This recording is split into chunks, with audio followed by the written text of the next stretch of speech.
This is Kyle Krch of Krch Realty and his right-hand guy, Jason Jairam, and they're going to be presenting today, and they're also sponsoring a Kindle at the event. So we've got some really great prizes this year at the client event, as well as education. You'll hear from the three attorneys, and without further ado, I'm just going to hand it over to these two gentlemen. So let's welcome Kyle and Jason. Great, thank you. I'll hang out a second. All right, well, thank you very much, guys, for having us. And we are actually really excited to be able to bring some of this information to you today. I was just telling her on the back, actually, I spent this weekend going through all of our sources, getting the most up-to-date information we have. So this is the first group I've been able to give this to. So I'm really excited about giving it. So it should be some good information that you're going to walk with at the end of the day. So a little bit about myself. Again, at Kyle Krch, we have Krch Realty here in town. I got a couple offices up in Sparks, an office down in Reno. I'm a native Nevada from Ely, Nevada, way out there in the eastern. Yeah. Born in Ely, yes. Yeah, we have some roots. It's small state. Small state. I'm heading there tonight. But and then Jason, as she said, Jason's my right-hand man, and don't hold this against him. He is from California, but thanks for setting most me of up. us are implants. It's okay. But he's our team lead for our seller team. So this guy has been in 1,000 front rooms. He's in the trenches every day. So a lot of good information we'll be able to get from Jason today. So first off, basically, if I can sum the next 30, 45 minutes up in one word, as far as our one-word update, it would be fluid. Our real estate market is extremely volatile right now. There's a lot of different reasons. There's a lot of government intervention with a lot of new legislation. There's not a lot of new lawsuits out there with the national mortgage lawsuit. There's a lot of supply and demand issues. So this is a pretty exciting time to be into real estate. And if timed right, you can come out very well on the other side. So market data.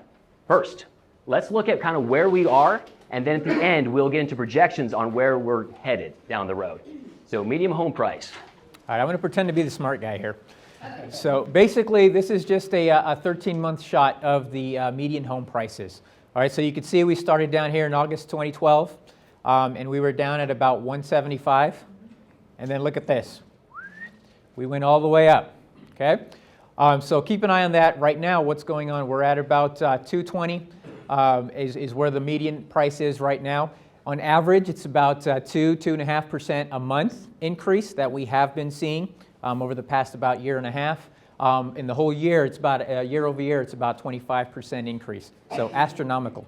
Sir? Dumb question, is this just Nevada or the nation? This is Reno Sparks right now. Cool. So basically, and again, so year over year, 25% increase in values. We haven't seen values like that increase since the boom, our first boom back in, or not our first boom, but the latest boom back in 03 to about 06. We are back to boom number prices in a lot of our metrics that we're going to look at today. Okay. And again here, real quick, this is just a longer drawback. We're looking at 8-year span on this one. So you can see back to August 05 over here on the left, we were all the way up at about $350,000 on the median sale price. Then we started coming down kind of gradually here until about 2010. And then we kind of did this little plateau thing going on here. And then lately, 2011, end of 2011 up until August of today, we've been in a pretty good increase, pretty good uptick trend-wise. Over here, now this is what someone else we were talking about earlier. Pay attention to this one. The blue is the average home sales price. And the orange here is median, so just so you can get two on the same graph here. Just want to point out a couple of things. This was our boom. We go all the way back to January 1992 on the far left here on the screen. The boom is right here, all right? So this is when it jumped up. Here's when it started coming down. Here's where we are today. Here's the neat thing. Take a look. Because Nope. it's coming up so fast again here, is it going to be another bubble that's going to burst? So there's a lot of thought to that, and it depends on supply and demand, some other outside factors, and we hit that specifically as well in this. But take a look at this line on exactly if we would have been at our normal average 4% depreciation from 1992, we are about exactly where we should be today as far as a healthy market. In my opinion, we're not a healthy market, just our prices are at the same point where we would have been if we've been in a healthy market without the boom or the bust there. So we're right trending to right where we are at 4%. So getting into units sold. So how much demand is there right now? There's some interesting stuff in here as well. So I'll pose a question. Does anyone have any idea how many homes we sold in Northern Nevada in August of 2013? There are a couple guesses. 20,000, I heard, okay. 808. Closer. Is that don't stop cheating. 600, okay. Well done. Who said 608? 608. Well done. It's Well 608. done, sir. Well done. Yes, and you do have the answers to all the questions in there. So, but well done. Yeah, 608 homes sold. In our program there. Yeah, there's a loophole. But 608. So as you can see, a lot. And Jason, take this away. So real quick, we just went back again another 13 months here. So August to August, August 2012, we're starting here. We hit 536 homes last August, sold in that month. All right, and then we have you can take a look at here. This looks about the same for every year. There's always a seasonal dip down in here from January, February, March. Sir? Is this only single families or is this all residential units? All residential units. Including apartments. Including multifamily, yes. Including multifamilies. Yep. Yep. So we hit this lull out here in January. Like I said, it always happens when there's snow on the ground, everyone's staying inside. So no one's out buying houses. And then it kind of ticks up. And then in August here, we hit 608, as the brilliant gentleman in the back there deduced for us. So again, month over month, we hit, it was a 4.6 increase this month from the month before. Year over year, about 13.4%. So right now, why we have seen so much pent up, or there's so much demand, we've got a lot of new, to us, kind of buyers in the area. We have the move-up buyers that are getting crunched and need a larger home. We have the back-end market buyers. In the history of real estate, we have never had that segment of buyer. These are people who are unfortunately foreclosed on or short saled. Now we've had enough time range that those guys are getting back into the market. So a lot of demand from the move up. And also a lot of our clients recently are making the move from California to Nevada because of some new state of California decided that they didn't pay enough taxes, and anyone who owns a business over there needs to pay more taxes. So we're seeing a lot of the executive type moving into, which is actually helping our luxury market a bit as well, or at least keep our luxury market stable. So a lot of demand. So again, the same number of units sold over the 8-year period, August 2005 again.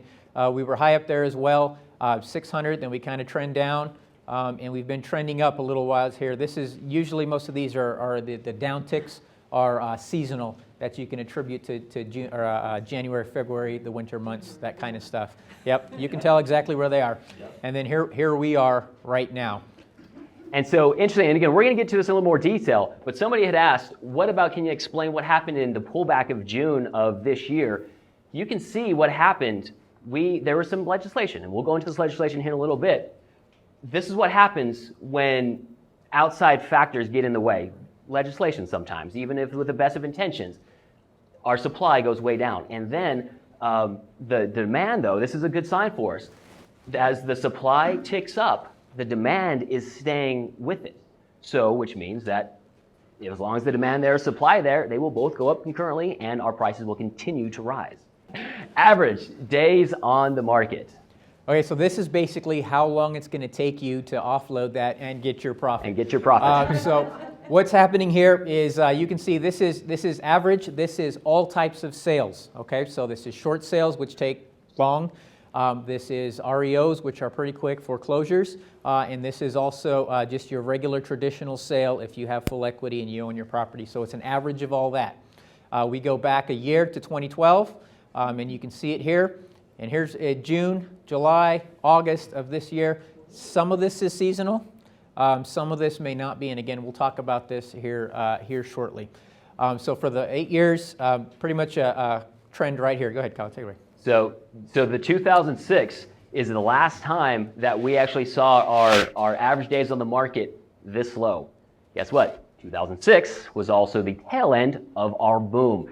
There is a lot of boom type metrics that we're looking at that we are starting to see our numbers starting to line up between the last thing that happened and where we are right now. So August of 2006 is the last time our average days on the market has been really this low. So types of sales. So let's break down exactly the different, how many of these things are actually, well, we're going to use 3 metrics. So bank-owned property, which are foreclosures.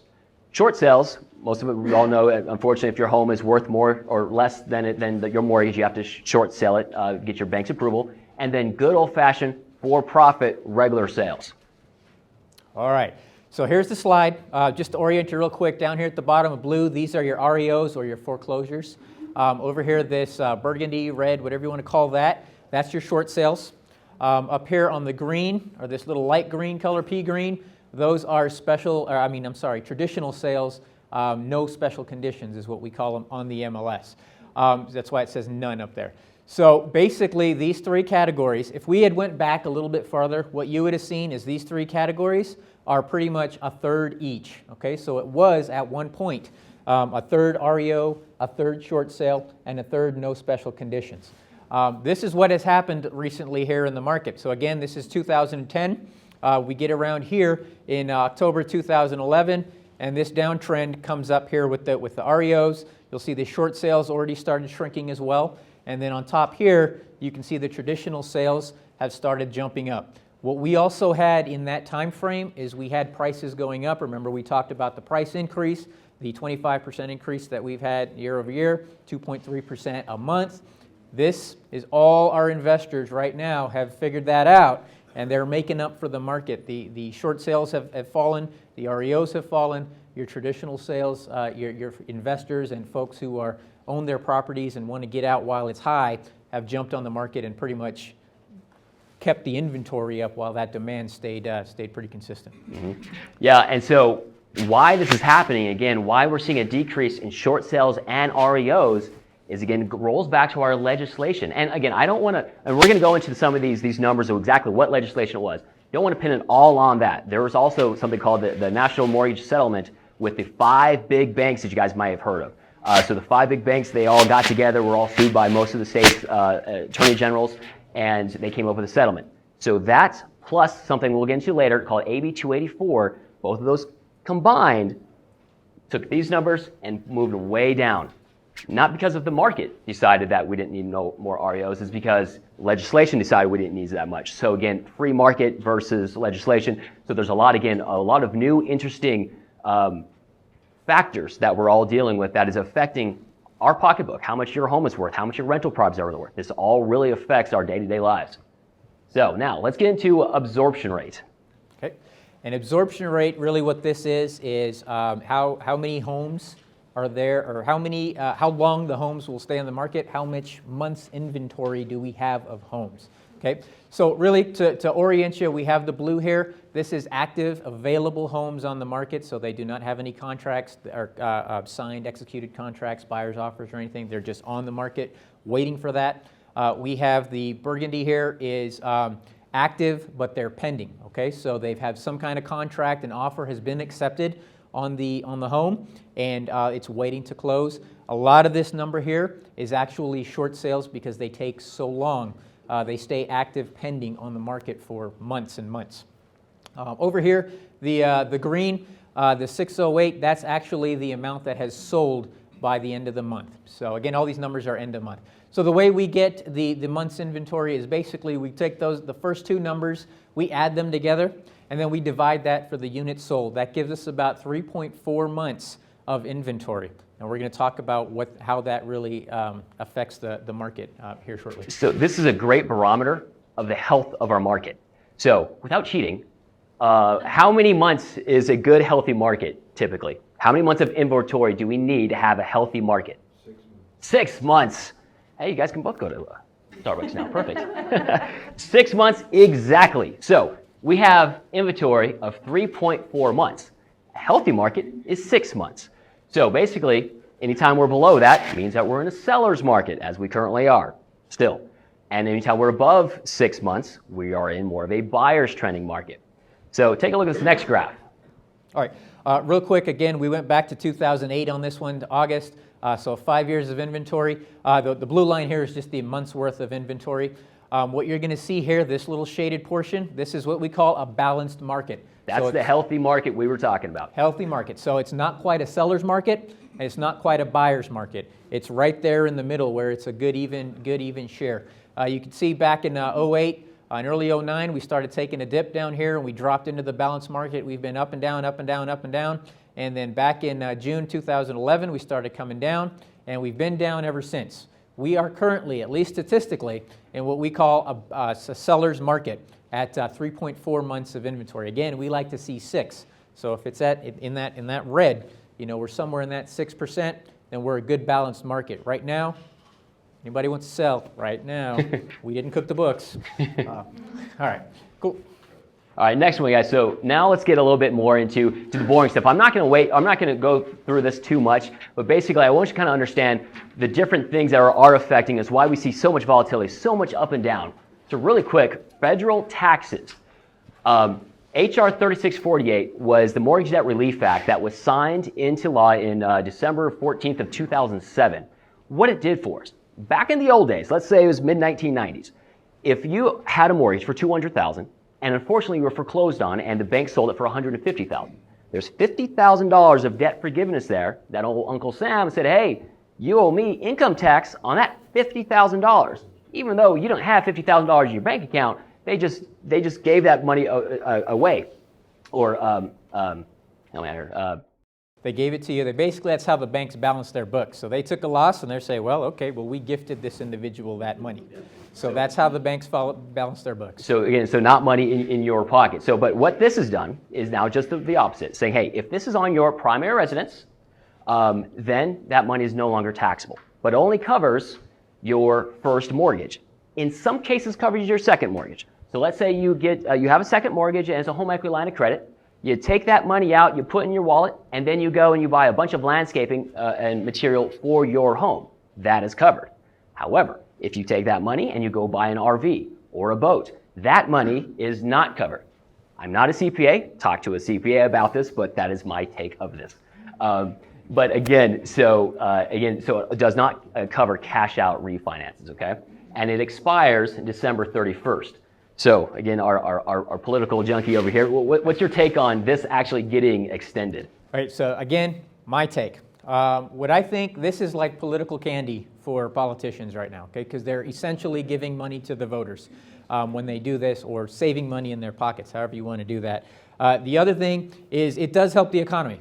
And I don't think at this point the economy is good enough that they would want to pull the rug out from under it in this, because this is keeping money in folks' pockets and keeping that grease moving on the economy. So again, my crystal ball is as blurry as the next guy's, especially as far out as this goes. December, that's pretty far in my crystal ball. But what I think will happen is the same thing that kind of happened a couple of years back. If you remember, they couldn't decide on the budget up there in D.C., whatever those guys do, and they delayed the budget. I think it was February or March or something before they figured out what they were doing. But this bill has been extended every year since then, since 2007. And in that year, I think it was 2011 or 2010, something like that, the same thing happened. The whole budget was held up. It was not renewed until the entire budget was passed, but then they made it retroactive to January 1st of that year. So I think if anything happens, that'll probably be the same thing that happens if they can't pass the budget or they can't get anything set up at this point. It'll be enacted whenever the regular budget is, and then it'll be post-dated back to the 1st, basically. So, and again, yes. But I don't think a budget has been passed for 6 years. Continuing resolution, whatever you want to call it, yeah. It's a continuing resolution to continue to escalate the spending. There you go. That's exactly right. Exactly right. I'm old school. I go off a budget, I guess. I don't know. All right, so again, with this isn't going to directly affect prices, but is a much larger, that's why I brought it up, it's a much larger deal that we're all going to have to deal with if this doesn't get extended or however it plays out. So now, let's look at the exact market impact of some of these things, of what they have, how they've actually impacted your bottom line. So, AB 284. October of 2011 is when AB 284 basically hit the books. It's September, you'll notice, that we had 613 notice of default. So September of 2011, 613 NODs or notice of default. A notice of default is when you fall behind your mortgage 4 months. Then they go ahead and file what's called a notice of default, and you have 3 more months and approximately 3 weeks until they can foreclose on your property. So this 613 families in about 3 months and 3 weeks are about to get foreclosed on in September of 2011. Then AB 284 comes out, and what it does is it clouds some information really. Won't get into all the nitty-gritty, but it just makes banks uneasy on signing up on this, so it really stops our foreclosure process. 613 to 13. Notice of defaults literally overnight. So all of a sudden, 500 and some odd 80 homes that should have been on the market in a few months wiped away. The start of our shadow inventory, some of you may have heard of. So this is what can happen, and again, all the right intentions in the world, but a lot of times when you have legislation that tries to help, it has other effects. So, pricing. Pricing could have been an artificial price and recovery, even the prices that we're enjoying right now. Do we have a lot of extra jobs in the economy? Are there a lot of other good, positive things that are happening? Maybe, maybe not. So this is starting to look like, could this have been an artificial price and recovery? Anything that's artificially goes up, sometimes artificially can go down much, much faster as well. So, and then you can see how it progresses. But we'll go into a little more detail in a moment. AB 300. So now let's fast forward to June of 2013. Someone had mentioned as well. Basically, this was the, oops, we kind of messed up AB 284. Let's fix it with AB 300. And personal inspection affidavits were a little bit relaxed. But again, it's not what's in the bill. It's a new bill that affects a gigantic industry in the country, in Nevada, everywhere. And so what happens? It happened again. So basically, we had in May, right before this went in, we had 254 families that were about to go into foreclosure. The next month, 14. And again, it just has these gigantic swings on what's going on with the market, artificially playing with our supply and demand, not free market type pools. So 254 to 14 overnight, artificial price recovery. So now, look at this though. So here's the big picture. So again, September of 2011, 613 notice of defaults, all the way back down. And then nice, easy, gradual, the banks are starting to get their hands around it. But look what happened last time the banks this last time the banks did the same type of thing, or the legislation did the same type of thing. We went from 254 to 14. But look how fast we've gone back up. So what the banks have done is they have a 30-day cooling off period that they hire their attorneys. Everyone is in a big room. They get their heads wrapped around, let's get this thing figured out. They have now gotten it figured out to get these notice of defaults back up very quickly. Also, again, you'll see here, but look at again from August 151 to September 613. There's a reason for that. Enter SB 321. Couple days ago, hey, guess what? Another bill. Very, very excellent. SB 321. Basically, what this is, you guys may know of, is what you could say, it's the California Bill of Rights. Scratch off California and put Nevada on it. It's now our Bill of Rights that we just got. California got this a few years back. So, good, all the intentions in the world, and there's a lot of good thing in this bill. One is called the no dual tracking. No longer can a bank foreclose on you. You're talking to one department, they're foreclosed on you, and then the bad cop over here is foreclosing. The good cop over here working for the same bank is trying to help you with a workout, with a short sale, with a modification, and they're doing it at the exact same time. They can no longer do that. It's either they're going to foreclose on you, or they're going to short sell or help you do a modification or whatever you need. So no more dual tracking, which is great. So it is going to entice more short sales. Long story short, it is better for the economy over foreclosures. And establishes a one point of contact person at the bank. So you don't call and having to talk to 57 different people on one team. You actually get to talk to one live human body every single time. It's kind of nice. But what happened is that this went into effect October 1st. So the banks decided, well, let's go ahead and get all of our notice of defaults out in September. And so we saw the largest spike in Washoe County recorded history, notice of defaults. Again, from the 151 to 613 up overnight. Then, let's see, guess how many notice of defaults do you think we saw on October 1st, the very first day? How many? 12? Zero. Somewhere in between 12 and 0. And not too far away from 0. 1. Who said 1? So, okay. Well done. Yes, 1. 1 notice of default the next day. October 2nd, we had 1 notice of default. October 3rd, we had 0 notice of defaults. The following Monday, we had like 2. We're projecting that we are going to have less than 15 notice of defaults. Guess what? It looks like June of 14. So what's going to happen? Of course, here's our projections. We'll get into projections here in a second. But we believe that we're going to see the same pattern we saw just repeat itself again, what we saw a little over 3 months ago. So we went from 613 to probably estimated about 15 notice of defaults. All right, so now let's get into the fun stuff. How much are all of our homes going to be worth $2 million in 30 days from now? Let's see. Yeah, and the other thing we wanted to point out too as well is those numbers, I mean, they mean something to the market, okay? So just for example, in September, come October 1st, my phone has been ringing off the hook a lot more than it has before because those notices of default are forcing people to do something, okay? So they're calling me, they're saying, hey, I just got this notice of default. What can I do? Can I modify? Can I do this? Can I do that? And then we send them down to whatever aisle they need to go. But that notice of default brings the homes onto the market because we realtors go out and we market to these folks as well. And we're like, hey, you can foreclose, you can short sale, or you can modify. Which one would you like? I can help you. So that way it moves, and that's how we think the inventory has disappeared and caused that kind of crunch on the market, is because without those notice of defaults, folks have just been sitting there going, well, I don't know what's going on, but I'm okay. No one's told me anything. No one's yelled at me yet, so I'm good. And they've just been hanging out there. So now, projected units sold.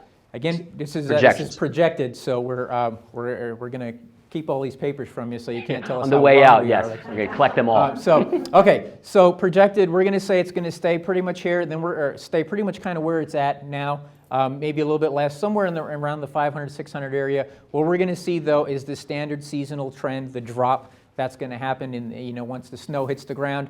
So that'll go down, and then it'll come back up somewhere again in that 500 to 600 range. So nothing scary here. No big light bulbs going off on this one. Right. Next one is going to be the projected average days on the market. So we're still looking for that profit. We think it's going to come within 100 days or something here on the first month, and then we think it's going to climb up a little bit because this is kind of the inverse to the other one there. No one's out looking, no one's buying. So if you've got your house on the market, they're just kind of sitting there. It's waiting there for some more activity. Then we think probably seasonal again. This trend will come back down, and when we'll be back around 105, 110 days on the market, something like that. And again, so seasonal trends, nothing really new here either. This is, however, where it gets a little more exciting. So projected notice of defaults. This is what we're projecting, where we're going to see for our upcoming supply. Notices of default, again, we're projecting that 14. We think what's going to happen is very similar to what happened in June of this year, where the banks took a breather in June. They're like, let's see what all this legislation means. And then in July, they were like, okay, we got it. Let's roll with it. And then they jumped up from 14 to 75, whatever that number was. We think it's going to be something pretty similar here in October. So they're going to take October real slow. They're going to try to figure everything out. And then November, they're going to start creeping those numbers back up as they roll out the processes that they have to do within them internally and initiate those foreclosures in concurrence with the law. So that's where we are. Again, just a drastic uptick on the market here. So this could have a big impact on the direction of pricing as well, which we'll get to in a second. But this just means we're going to have a lot more supply coming through the market very, very shortly. Just looking at historicals, what has actually happened 3 times now? Probably happened a 4th. So now, projected medium home prices. How much is your home going to be worth? Okay. Not as drastic as it looks. These are small little increments, 210 to 205, but yeah. Go for it. So what we're thinking, it's probably we're probably not going to see all that increase of homes. We're not going to see those for another 6-7 months probably on the market. So it's going to take its time to get back onto the market, but eventually it will. So we're thinking we're probably going to have the home increases into that lull, that December, January time. when we start going into the seasonal trend, and then we think it'll probably stay down there a little bit. So the prices may actually plateau a little bit, or they may go down a little bit. I do not think they're going to tank at this point. It's not going to be anything crazy, but probably within the next 6 months or so, we're going to see home prices come down. I know it looks drastic here on the slide, but the numbers are 225 to about 205. I think somewhere in that 200 range is where the median home prices will kind of plateau out, if I'm correct. If I'm wrong, Kyle told me to say it. So right about there is kind of where we are. That's probably a single-digit drop, so nothing too drastic. Throughout 2014, we're looking at a single-digit reduction in single-family home prices over the year-over-year 2014 next 12 months. So nothing huge, but again, we had a 25% appreciation over the last 12 months. We are going to give back probably 1/3 of that appreciation back over the next 12 months. So now, how this is going to affect you guys and your families. So here's just really quick a market snapshot. So if you're a seller, if you're looking to sell, and if your goal is to literally squeeze every penny that you possibly can out of your home, next 3 months, last quarter of 2013 will be the best time. So increasing supply, price will keep going higher in the next 3 months. We're going to have higher prices, and it's still a seller's market. However, then we get to that graph where those notice of defaults just take off.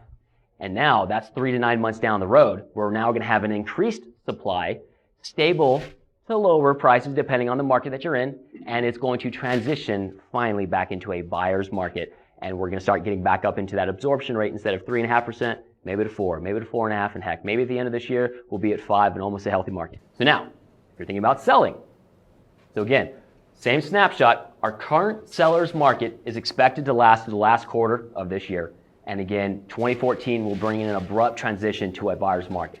Again, right now we're not talking a complete tanking of the market just because our demand is still there. We do have a lot of people in the area. Prices are still historically low. Our median home price is not $330, it is only $220. So we're not quite to those crazy times, but this could be a miniature, nice little giving back, soft landing, if you will, as far as the market goes. Then our long-term outlook. So 2014, we recorded it as a buyer's market. We're all going to look back at 2015 and say, hey, man, it was a good buyer's market in 2014. We're going to see a single-digit depreciation in home prices. Interest rates expected to be stable. If your current interest rate is above 5% and you have less than about 5 years left to go on your mortgage, you might want to consider doing a refinance. The rates, again, are obviously historical lows. They're not in the 80s. It's not 12, 18% anymore. So it might not be a bad idea. If you need to sell, the next 12 to 18 months, home values will be maximized by selling basically now. If that is your main goal, it's not always, of course, everyone's main goal to squeeze every penny because we're not talking a tank. So it's still, next year would still be a fine time to sell. You're just not going to get every penny out of your house that you may have could have. And then the biggest threat to these projections is the interest rates. Absolutely always going to be the biggest threat. We have a terrorist attack. If there's something of something that happens, obviously, that impacts us, the interest rates could go up, which could bring us back down. Government legislation. Maybe we'll get another bill out of the government shutdown. Who knows? So, and the last one, a possible, of course, double-dip recession, but that's, again, over our pay grade now. That's just depending on what's going to go on with the actually economy, on actually how the shutdowns and everything is going to affect us here locally as well. Perfect. That's good. All right, guys. Well, hey, I really appreciate your time, and thanks for having us.